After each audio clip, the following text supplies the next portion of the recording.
Assalamualaikum Soleh dan Soleha. Ketemu lagi sama saya Yuni. Kita akan lanjut belajar tema 6, subtema 4, pembelajaran 3 dan 4. Ananda, Soleh dan Soleha, simak videonya baik-baik ya. Nanti kerjakan apa yang Ustazah minta. Semangat, kita mulai. Soleh dan Soleha, sekarang kita masuk ke pembelajaran ketiga tentang SBDP, menghasilkan karya dekoratif dari bahan bekas. Ya, kita akan belajar bersama-sama ya, bersama Ustazah. Disimak ya, Soleh dan Soleha. Boleh buka buku paketnya di halaman 179. Pada bab pelajaran 1, kamu telah mempelajari teknik membuat garis ya. Di video minggu kemarin sudah belajar tentang membuat garis. Garis apa? Garis melipat dan memotong untuk menghasilkan karya dekoratif. Garis dapat berfungsi sebagai alat membantu untuk menggunting atau melipat sebuah pola. Nah, begitu ya, Soleh dan Soleha. Kemudian, kegiatan memotong dan melipat dilakukan untuk menghasilkan bentuk baru dari objek asli. Media yang bisa digunakan contohnya adalah kertas, karena kertas itu bisa dibuat garis, kemudian bisa dilipat, dan kemudian bisa dipotong. Nah, di sini ada contohnya.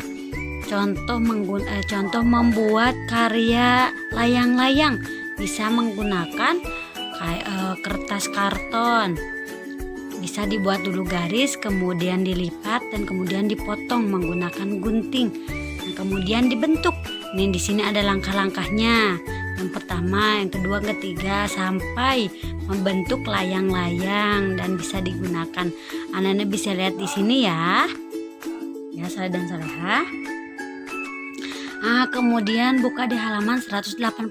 Kita akan belajar matematika. Menghitung keliling dan luas bangun datar menggunakan petak satuan. Ini petak satuannya nih. Ya, kita akan mencari luas dan kelilingnya.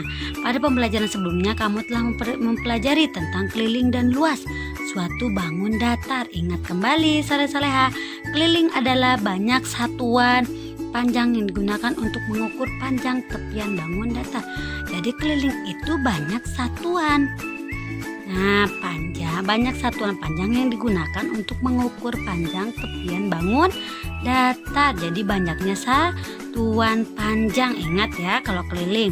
Kalau luas sebuah bangun datar adalah daerah yang ditempati oleh permukaan bangun datar. Kalau luas itu daerah yang ditempati oleh permukaannya. Jadi permukaan bangunnya ini nih disebut luas. Kalau keliling itu tadi apa? Banyaknya satuan panjang ya. Keliling dan luas banyak bangun datar dapat ditentukan dengan satuan tidak baku. Petak satuan, contoh bangun datar dalam bentuk persegi atau persegi panjang di permukaan panel sudian. Ini contohnya, Soleha. Ada sebuah gambar nih kayak gini. Ini udah dipetak-petakin seperti ini ya. Nah, untuk mencari keliling di sini nih, kita buat dulu di sini. Tulis angkanya 1, 2 nih. Di sini 1, 2, 3, 4, 5, 6 dan seterusnya sampai ke 16. Nih, kalau seperti ini, dihitungnya seperti ini, berarti ini disebutnya keliling. Kelilingnya berarti 16 petak satuan ya. Nih, karena keliling itu banyak satuan panjang. Nih, panjangnya ada berapa? Ada 16 petak satuan. Berarti ini kelilingnya ya. Kemudian di sini kita mencari luasnya. Kalau luas bukan dihitung dari sininya ya, tapi yang ada di dalamnya. Karena tadi luas ini daerah yang ditempati oleh permukaan bangun datar, berarti daerahnya yang ditempatinya ya, Soleh dan Soleha. Nah, kalau daerahnya dihitungnya seperti ini. Kotak ininya ada berapa? Dari 1, 2 sampai ke 15. Jadi luas permukaan panjang itu 15 petak satuan. Mengerti? Ini contoh yang lainnya. Di sini Kalau di sini di dalamnya, di permukaannya berarti itu luas. Kalau di luarnya seperti banyak satuan panjangnya disebut keliling. Mengerti ya? Nah, Saleh dan Soleha boleh diisi ini. Nih, ini udah ada diarsir. Tentukan keliling dan luas persegi dan persegi panjang berikut. Nah, ini keliling dan luasnya dihitung yang A. Kelilingnya berapa? Kelilingnya berapa ya? Terus luasnya berapa? Kalau keliling ingat tadi seperti yang dicontohkan 1, 2, 3 dan seterusnya ada berapa. Kemudian luasnya ada berapa kotaknya yang ada di permukaannya. Ya, Saleh dan Saleh. Nah, kemudian yang keduanya, tentukan keliling dan luas daerah yang diarsir tersebut. Kalau ini yang diarsirnya saja, yang dihitungnya kelilingnya berapa, kemudian luasnya berapa. Ya, yang diarsirnya ya, Saleh dan Saleh. Mengerti ya? Nah, kemudian kita masuk ke Indonesia di halaman 182. Menemukan informasi dari gambar tentang menghemat energi. Nah, menghemat energi sudah dibahas ya. Ada di pelajaran bahasa Sunda juga, menghemat energi, bagaimana cara kita menghemat energi. Nah, informasi tentang menghemat energi dapat diperoleh dari gambar. Informasi tersebut dapat digali dengan mengajukan pertanyaan. Jadi nanti kalau Ananda semuanya ingin tahu, ingin dapat informasinya, Ananda bisa menanyakannya dengan apa? Yang 5W1H. Apa itu? Yang apa, di mana, kapan, siapa saja, mengapa, dan bagaimana. Untuk lebih memahami informasi yang terdapat dalam gambar, amati gambar yang tersedia dengan sesama. Catatlah informasi yang tersebut dari latar belakang gambar. Nah, di sini. Nah, ada sebuah cerita di sini ya. Nah, Ustazah akan bacakan dulu. Berhemat BBM saat berangkat ke sekolah. BBM itu apa? Good, hebat. Setiap hari dicatat nih yang pentingnya ya. Nanti kita akan menjawab pertanyaannya bareng-bareng. Setiap hari Dedi diantar oleh ibu atau ayahnya berangkat ke sekolah. Berarti Dedi diantar sama siapa? Ayah atau ibu.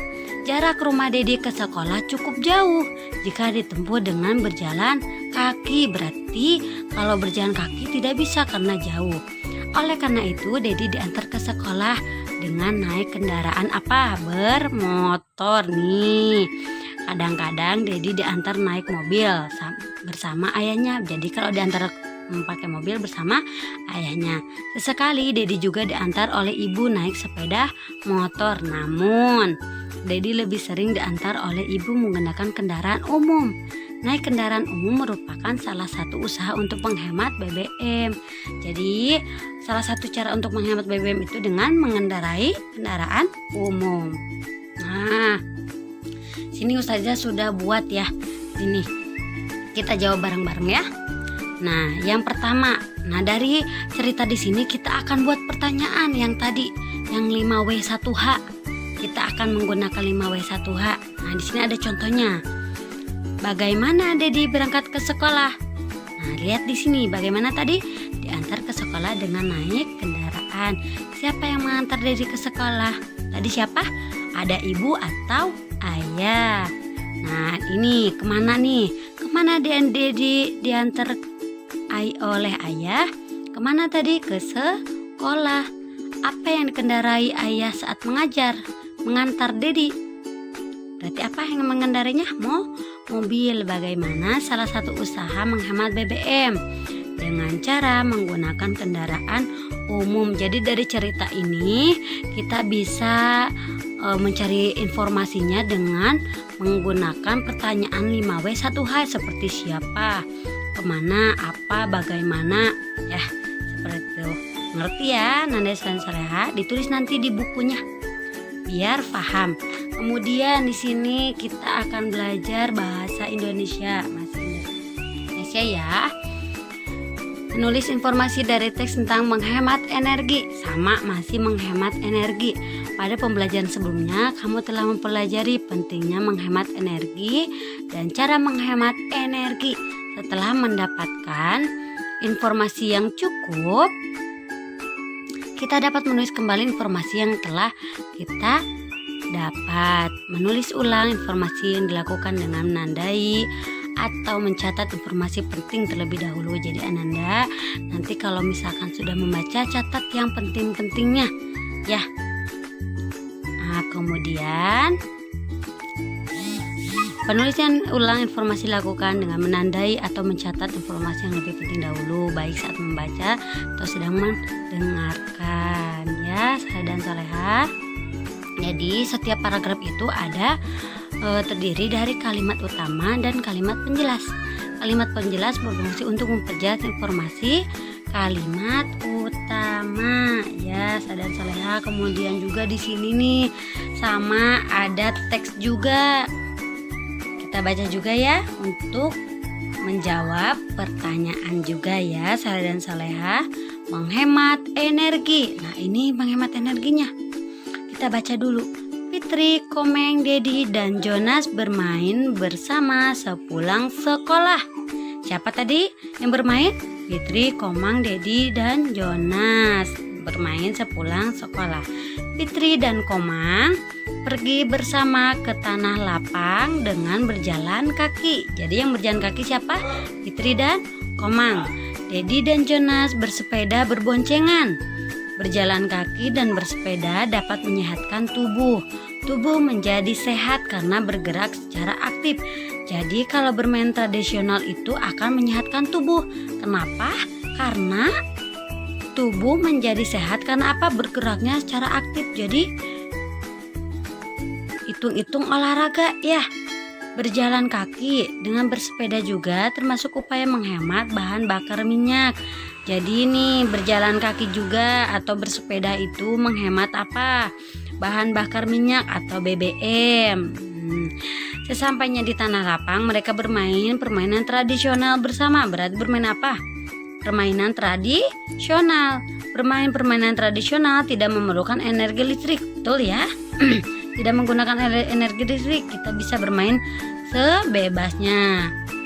Atau bahan bakar minyak, gak usah menggunakan minyak juga. Bermain permainan tradisional dapat menyehatkan tubuh karena tubuh terus bergerak aktif ya. Nah, didengerin tadi ya, bagaimana ini informasi pentingnya yang mana dicatat. Kemudian di sini kita bisa jawab kalau kita sudah mencatat informasi-informasi pentingnya. Nah, kemudian di sini siapa saja tokoh yang kamu dengar dalam teks tersebut? Siapa tadi? Ada Fitri, Komeng, Dedi, dan Jonas. Kemana para tokoh akan pergi? Tadi bermain kemana? Ke tanah lapang. Apa yang mereka lakukan ketika sampai di tempat tujuan? Apa? Ayo tadi bermain permainan tradisional. Mengapa bermain permainan tradisional dapat menyehatkan tubuh? Kenapa? Ayo. Karena tubuh bergerak secara aktif kalau bermain tradisional itu ya. Nah, tulislah informasi yang menunjukkan tokoh pada teks. Tadi apa informasi yang menunjukkan tokoh pada teks? Yang kayak Fitri, Komeng, Dedi, dan Jonas bermain bersama sepulang sekolah. Itu informasi bukan? Informasi karena mereka bermain sepulang sekolah. Nah, langkailah jawaban dari nomor 1 sampai 5 menjadi paragraf baru dengan menggunakan kata-kata baku. Jadi dari jawaban ini 1 sampai 5 kita akan rangkai. Nah, seperti ini. Fitri, Komeng, Dedi, dan Jonas bermain ke tanah lapang. Untuk permainannya yaitu permainan tradisional. Permainan tradisional dapat menyehatkan tubuh karena tubuh bergerak secara aktif. Mengerti ya, Nanda, Saleh, dan Salehah? Kemudian kita belajar ke PPKN. PPKN ini tentang apa? Keseimbangan antara hak dan kewajiban dalam menghemat energi. Nah, ternyata menghemat energi ini ada hak dan kewajibannya untuk kita kerjakan ya. Nih, energi sangat penting dalam kehidupan sehari-hari. Jelas ya, Saleh dan Salehah? Karena kita dalam kehidupan sehari-hari ini menggunakan energi, banyak sekali energi yang kita gunakan dalam kehidupan sehari-hari ini.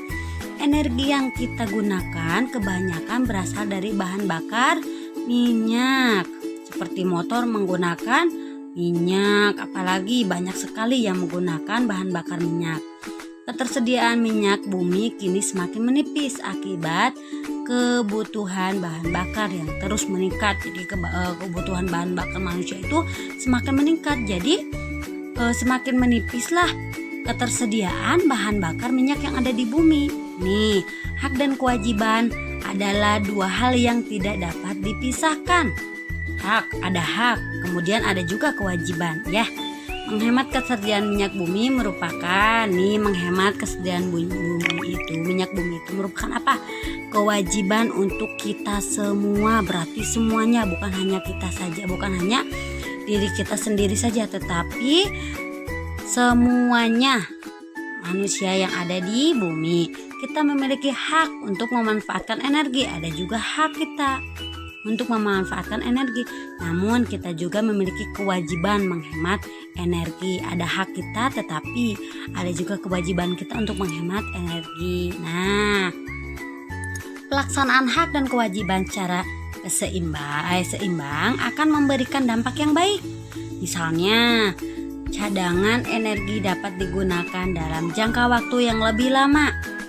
Namun kita sebagai masyarakat luas yang peduli terhadap lingkungan, menjaga keseimbangan antara hak dan kewajiban dalam menggunakan energi dapat dilakukan di mana saja, seperti di rumah, di sekolah, dan di masyarakat. Ya, mengerti ya anak pensa dan soleha. Jadi kita itu mempunyai hak dan kewajiban untuk menghemat energi. Ada hak kita untuk menggunakan energi, dan kemudian ada juga kewajiban kita bagaimana cara kita menggunakan dengan sebaik mungkin untuk menghemat energi ya. Alhamdulillah saudara dan soleha, pembelajaran tematik hari ini sudah selesai dilaksanakan. Nanti kerjakan apa yang Ustazah suruh ya saudara dan soleha. Terima kasih yang sudah menyaksikan. Assalamualaikum warahmatullahi wabarakatuh.